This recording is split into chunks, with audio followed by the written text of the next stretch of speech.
Today on Heavy Metal Frequency, I'm reviewing Kvelertak's newest album, Endling, that was released in 2023.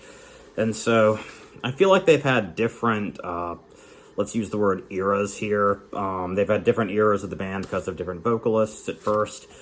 I feel like they had a little bit more of, like, a black metal plus early, mid-80s rock and metal vibe, and now they kind of, it's more dynamic than that because it's more like a hybridization of, it's the black and roll stuff still, but there's some things like groove metal, various forms of punk or hardcore, if you want to use that term, because yeah, there's a difference between punk and hardcore punk and stuff, but people usually generalize it as hardcore, so which kind of gives this a kind of crust punk vibe, and that's always been strange to me that Kvelertak has never been quantified, at least in part, as a crust band, and I've always found that very odd. But this is a really excellent, the term black and roll band, but there's more to it than that. There's usually more to it than that. I'm not gonna say always, but there's some psychedelic rock elements, some folk elements. There's some nice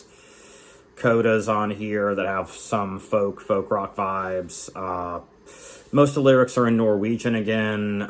Everything, I love all the stuff on here. There's some prog rock song lengths, kind of. Some of them are about 8 minutes. The longest song is about 8 minutes. There are a couple that are roughly 8 minutes and some other stuff. So there's some sort of prog rock song lengths on here. I feel like Kvelertak is one of the most guitar heavy bands I can think of. It's almost like you come for the guitar, you stay for the black metal. And so the black metal vocals, the black metal nuances and stuff. And so with 3 guitarists, it's a lot. And there are other 3 guitar bands like In Mourning, Iron Maiden. And so there are just so many awesome guitar riffs on here, and they're really catchy. And I kind of wish they'd release some instrumental versions of their albums, because that would be so cool. And maybe they could mess with the song links a little bit or something. But yeah, it'd be really cool. So I love everything on here. It's in Norwegian, so a lot of it's in Norwegian, so you'll have to deal with that. And so everything on here is really, really good. Endling was it's the title track. The title tracks are sometimes the best. The title track's really, really good. I love the riffs. I love it has a little bit of a groove, I guess like a groove metal-esque vibe to it.